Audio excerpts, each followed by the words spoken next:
हाँ, तो पहला क्वेश्चन है, from a ribbon which is 22 metre long, 2 pieces of length 5 1/5 meter and 3 2/10 meter are cut off. What is the length of the remaining ribbon? तो question तो आपको समझ में आ ही गया होगा। इसका कहने का मतलब है एक 22 मीटर लंबा रिबन है जिसकी लेंथ कट की गई है उसमें से इतने और इतने मीटर। अब जो बचा हुआ रिबन है उसकी जो लेंथ होगी वो कितनी होगी। तो बहुत ही सिंपल क्वेश्चन है।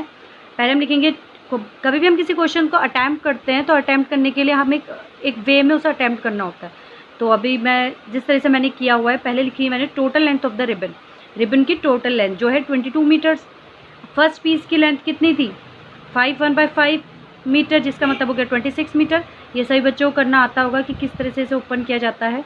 सेकंड पीस की लेंथ जो थी 3 होल 2/10 मीटर, यानी कि 32/10 मीटर्स। यानी कि देखा जाए तो टोटल पीस जो होगा, दोनों जो टोटल पीस कट किए गए हैं उनको अगर मैं जोड़ दूँ तो वो कितना होगा, ऐसे निकालेंगे हम 26/5 प्लस 32/10।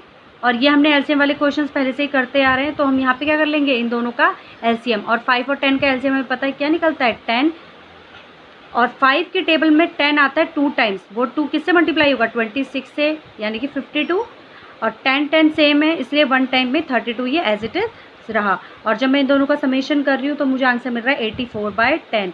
यानी कि length of the remaining portion क्या होनी चाहिए, अगर टोटल पोर्शन इतना कट कर दिया गया है 22 मीटर्स में से, तो यानी कि माइनस करके मिलेगा हमको। तो हम क्या करेंगे, 22 में से इतना पार्ट जो है लेस कर देंगे। फिर दोबारा एक बार एलसीएम लेके हम इस क्वेश्चन को सॉल्व करेंगे और हमारा आंसर आएगा 136/10, जिसको हम मिक्स फ्रैक्शन में 36 होल 6/10 मीटर्स लिख सकते हैं। तो ये है हमारा आंसर। देन मेरा नेक्स्ट क्वेश्चन है, if the length of the parallel sides of a trapezium are 8 whole 1/2 centimetre 6 centimetre and height is 5 centimetre, find the area of the trapezium. तो ये हमें पता चल गया, इसका पैरेलल साइड्स की लेंथ पता चल गई और हमें हाइट पता चल गई। तो एरिया ऑफ द ट्रेपीजियम निकालने का सबसे मतलब फॉर्मूला ही है half a plus B into H, जहाँ पे a और b इसकी पैरेलल साइड्स की लेंथ है और h इसकी हाइट है। बस सेम हमने जो है एज इट इज़ इसको कॉपी कर देना है। यहाँ पे जितना मुझे लेंथ दे रखी है ए बी साइड्स की वो रख देनी है इंटू 5 जो मेरी हाइट थी, और क्वेश्चन सॉल्व हो जाएगा 1/2। इसको मैं सॉल्व करूँगी, मिक्स फ्रैक्शन से फ्रैक्शन में लाऊंगी। 2 8 16, 16 + 1 17/2 प्लस 6 इंटू 5।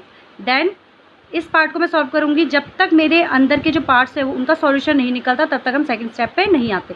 पहले हम क्या कोशिश करते हैं कि हम अंदर के जो स्टेप्स हैं उनको फॉलो करें, उनको पहले सिंपल करें, देन हम आगे के क्वेश्चंस पे बढ़ते हैं।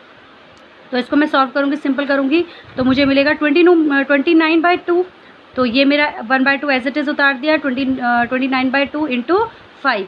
अब मैं क्या करूँगी, इन सबको मल्टीप्लाई, और इन सबको मल्टीप्लाई करके मेरा आंसर आ जाएगा 145। 2 2 ज़ा 4, नीचे किया 2 2 ज़ा 4, ऊपर किया 29 into 1 as it is 29 multiply by 5 145। तो 145/4, जिसका मिक्स फ्रैक्शन में आंसर आ गया 36 1/4 सेंटीमीटर स्क्वायर यूनिट।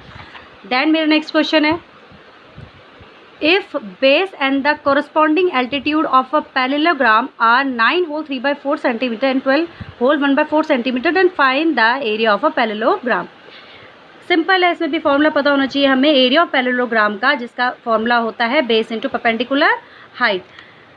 अब बेस डाल दिया, बेस की लेंथ डाल दी और मैंने हाइट डाल दी, हाइट की कितनी देर की है, और इसको फिर दोबारा एक बार मिक्स फ्रैक्शन से सिंपल फ्रैक्शन में लाए। 9 4 ज़ा 36, 36 प्लस 3 39/4 मल्टीप्लाई 12 को 4 से मल्टीप्लाई किया 48, 48 प्लस 1 49/4। इन दोनों का मल्टीप्लिकेशन यहाँ और इन दोनों का मल्टीप्लिकेशन यहाँ, और इन दोनों का अगर मैं मिक्स फ्रैक्शन में सॉल्यूशन निकालूँ तो आ जाएगा 119 होल 7/6 सेंटीमीटर स्क्वायर। याद रखना है कि कभी भी अगर हम एरिया निकालते हैं तो यूनिट क्या हो जाती है, स्क्वायर में, स्क्वायर यूनिट्स में हमारा आंसर निकलेगा। नेक्स्ट क्वेश्चन है, a jet covers 2040 kilometre in an hour, how much distance will it cover in 5 whole 1/2 hours. ठीक है, एक जेट जो है वो इतने किलोमीटर डिस्टेंस कवर अप कर रहा है 1 घंटे में, तो वो कितना डिस्टेंस कवर करेगा इतने आवर्स में। ठीक है, तो हमें दे दिया distance cover by the jet in 1 hour is equal to इतना, कितना कवर करेगा, हमें बस बेसिक एक फॉर्मूला पता होना चाहिए। हमें पता है speed is equals to distance upon में टाइम। अभी क्वेश्चन में जो बात हो रही है वो किस चीज़ को निकालने की हो रही है, वो डिस्टेंस को निकालने की हो रही है। यानी कि मैं सीधे डिस्टेंस के बेस पे फॉर्मूला निकाल लेती हूँ, और डिस्टेंस के बेस पे मेरा फॉर्मूला क्या हो जाएगा, distance is equals to speed into time. Speed मुझे पता ही है इतने प्रति घंटा की रफ्तार से, क्योंकि इन्होंने बोला 1 आवर में इतना चल रही है, 1 आवर में 2040 किलोमीटर। तो यानी कि सिंपल हो गया कि इतनी स्पीड से ये चल रही है, इतने किलोमीटर पर आवर की रफ्तार से ये जो है गाड़ी, ये सॉरी जेट चल रहा है। इनटू टाइम मुझे पूछा है इतने टाइम में कितना चलेगी, तो बस इसको मैंने सिंपल आउट किया, यानी कि 2040 एज इट इज़ रहा। इसका मैंने क्या करा, इसको सिंपल करा। यहाँ पे 2 1/6 था शायद क्वेश्चन में, यहाँ पे क्वेश्चन मिसप्रिंट होता 5 1/2। तो ये आ गया मेरा 2040 इंटू 11/6, जिसका सॉल्व करके 3040 किलोमीटर, यानी कि ये था इसका फाइनल आंसर।